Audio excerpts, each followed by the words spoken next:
Comment bien utiliser SQL en 3 points?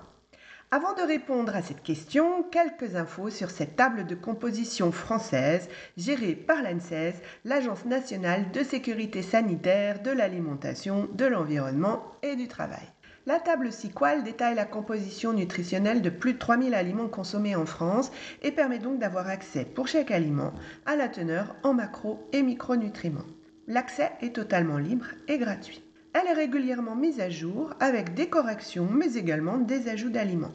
La dernière mise à jour a eu lieu en 2020.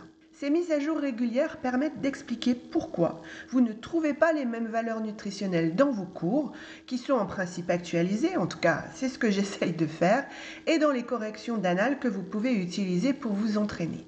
Les annales sont par définition anciennes et les valeurs d'alors ne sont plus celles d'aujourd'hui, soit parce que les méthodes d'analyse se sont améliorées et sont donc plus précises, soit parce que les aliments eux-mêmes ont changé. C'est le cas par exemple des viandes qui sont beaucoup moins grasses aujourd'hui qu'il y a 20 ans. On va pouvoir utiliser cette table de composition de plusieurs façons. La première façon, c'est celle que vous utilisez vraisemblablement déjà, la recherche par aliment. Il suffit de taper le nom de l'aliment dans la barre de recherche. Prenons par exemple l'orange. Lorsque je commence à taper ce nom dans la barre de recherche, SQL me fait des propositions. Je choisis celle qui m'intéresse et SQL affiche les données de l'aliment. On trouve donc sur chaque fiche la liste des nutriments, qui est relativement longue, puisque quasiment tous les nutriments sont évoqués, en tout cas une grande majorité d'entre eux. Et puis donc la colonne de la valeur moyenne pour chaque nutriment. Vous remarquerez 2 colonnes suivant la valeur moyenne, la colonne min et la colonne max. Ces colonnes indiquent les valeurs extrêmes qui ont pu être trouvées lors des différentes recherches ou analyses. Si ces colonnes sont renseignées, ce qui n'est pas toujours le cas, elles vont nous donner une idée de la pertinence de la valeur moyenne. On voit ici que les valeurs trouvées pour la teneur en eau de l'orange varient de presque 10 points. Ce constat me permet de dire que la valeur moyenne renseignée n'est pas parole d'évangile. Si je m'attarde sur la teneur moyenne en eau de l'orange, 87,3 g pour 100 g, il n'est pas nécessaire de retenir une valeur aussi précise. Retenir 87 g est tout aussi valable et c'est quand même un petit peu plus facile à utiliser. Deuxième chose importante, la dernière colonne de la fiche, le code confiance. C'est une information capitale qui va vous permettre d'identifier les valeurs fiables et celles qui le sont moins. Il s'agit donc d'un indice qui évalue la fiabilité des informations nutritionnelles fournies pour chaque aliment. Ce code est établi sur une échelle allant de A, qui qualifie des informations très fiables, à D, correspondant à des informations peu fiables. Ce code de confiance prend en compte plusieurs paramètres, comme la représentativité des données par rapport au marché français et la qualité des méthodes d'analyse utilisées pour obtenir les données, dixit l'ANSES. Aussi, si je reprends notre exemple, on constate que les valeurs nutritionnelles pour l'orange sont plutôt fiables, puisque l'on a des A en code de confiance. En résumé, en considérant les valeurs minimales et les valeurs maximales, ainsi que le code de confiance, cela va nous permettre de prendre du recul par rapport à la valeur moyenne trouvée pour le nutriment considéré. D'ailleurs, en parlant de moyenne, on trouve dans la table SQL des fiches d'aliments moyens. Par exemple, il existe une fiche fruits crus dans laquelle on trouve la moyenne des valeurs moyennes pour les fruits. Dernier point, ces fiches sont exportables et imprimables.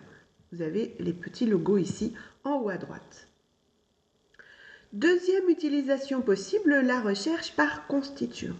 Très utile quand on veut connaître les aliments les plus riches ou les moins riches en un nutriment. Il suffira de venir ici choisir le tri croissant ou le tri décroissant. Vous avez à gauche la liste des composants renseignés dans la table de composition nutritionnelle.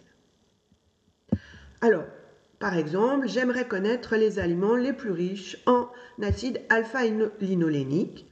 Je clique donc sur le nutriment et je vois donc apparaître les composés, les aliments par ordre décroissant, c'est-à-dire du plus riche au moins riche. On voit que l'huile de lin est sans conteste la plus riche avec 53 g d'acide alpha-linolénique pour 100 g. Puis viennent ensuite les graines de lin brun, les graines de chia, les graines de lin, l'huile de noix, l'huile de colza, etc.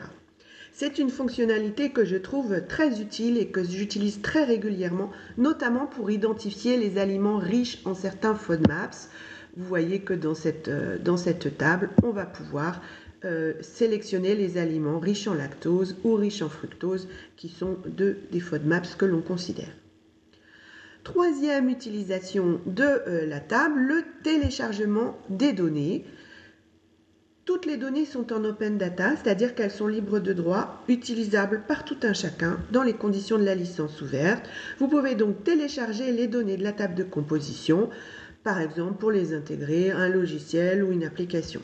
L'export se fait soit sous format Excel, soit sous format XML. Je terminerai cette vidéo en vous conseillant de vous abonner à la newsletter pour être tenu au courant des ajouts et des modifications apportées dans la table qui, je le rappelle, est mise à jour régulièrement. Dans les prochaines mises à jour, on devrait voir apparaître de nouveaux aliments dans la table. Il semble également que l'on pourrait voir de nouveaux composés mentionnés, comme les isoflavones, ou encore avoir des informations complémentaires sur certains nutriments, comme différencier le fer héminique et le fer non héminique dans les aliments. Dernière chose, si cette vidéo vous a intéressé, n'hésitez pas à vous abonner à la chaîne pour être tenu au courant des prochains sujets traités. À bientôt!